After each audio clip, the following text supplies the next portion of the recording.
Kevin, ultimately disappointment this afternoon at Darlington, a 3-1 defeat after having held on at 1-1 so valiantly for such a long time. There must be a mixture of pride, I would think, in the way the team performed, but obviously it is disappointing. Yeah, ultimately the result was disappointing, but again, trying to keep all the events in perspective of the afternoon. The lads have, like I say, adapted. They haven't felt sorry for themselves to lose Harry so early.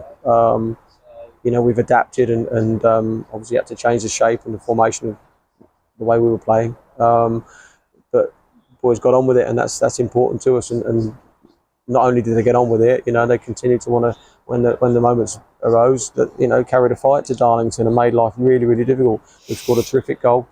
I think there are a couple of goals there that will be highly contentious as to whether they're offside. We've had the ball in the back of the net on obviously two further occasions at 1-0.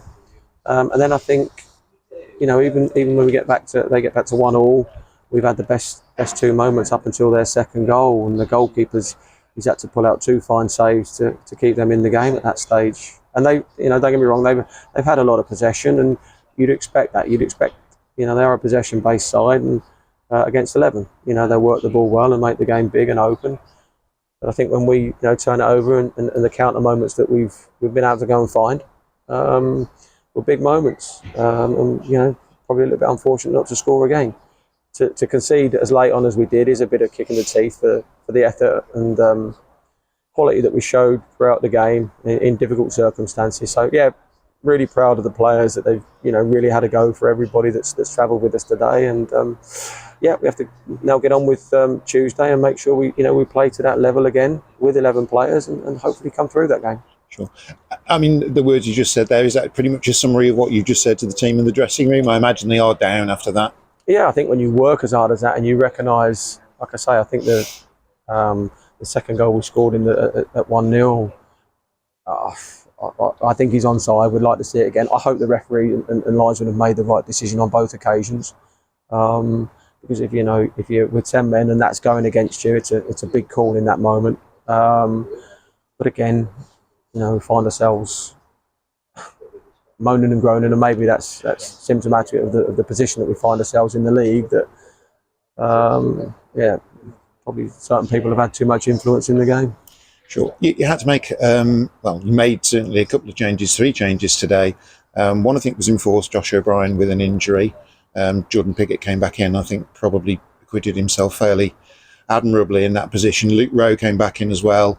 And obviously Montel Gibson came back into the forward line, and we saw what he could do. It was a really, really strong performance from a guy on his own up front pretty much most of the game. Yeah, he's battled brilliantly, and that's the level of quality that Montel's able to display. And as a manager and a management team, we need to go and find that on more occasions in Montel. We know he's capable of finding those moments, and he had not just the goal, but he had an outstanding afternoon for me, where he's largely had to battle and plough alone far up there on his own.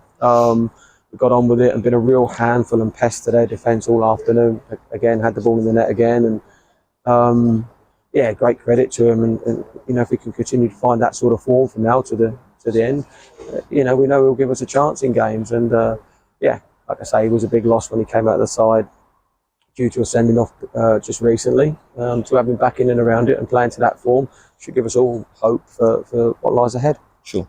Tuesday night, Farsley Celtic. It is a big game. I mean, I don't want to sort of draw you on this. I mean, do you view it as a must-win game? Is that a kind of language you like, or you trying to put that out of the players' minds? Yeah, I think you can't overface it. And again, for me, it's always about trying to keep a perspective on what's going on and what you've got and what's expected of you. You can't get too carried away with any sort of situation. And just like I say, keeping it in the right place. Worry about yourselves and doing the things that you can do and control, and play to the level of intensity that we've played there today. And obviously, largely that was against the ball.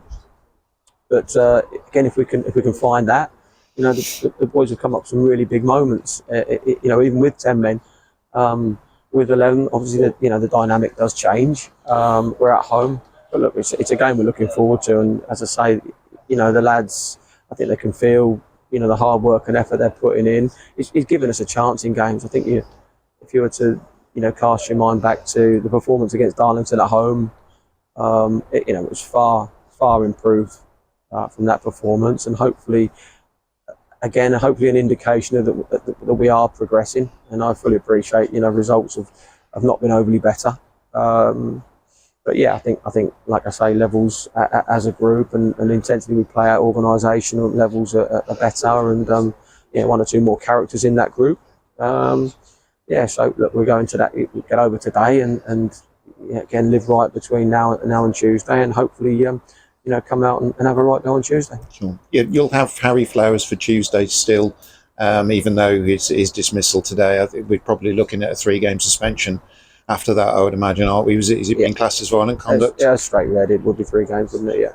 Sure. Did you have a view on that at all? Or? I was a little bit distant, but again, and I haven't had a chance and opportunity to speak to Harry about it. But I just don't think you can. Whatever's gone on, you just can't allow the referee to have to make a decision in that situation. He was pretty sure about what it was and what he was going to go and do from pretty much the outset. So it kind of does indicate that it probably was a sending off.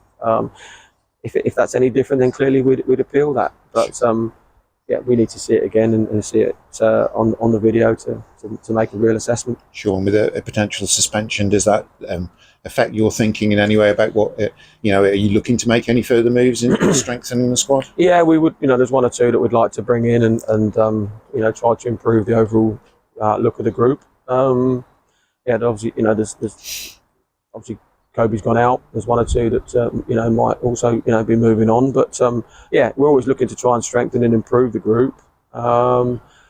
You want to try and do that off the back of positive results. That's where you want to be. And obviously the last couple haven't been positive, and it remains a challenge. But look, we don't stop looking. We don't stop working hard and trying to, as I say, identify good players that are going to improve us. Okay, Kevin, really appreciate your time as always. Thanks very much. Bye.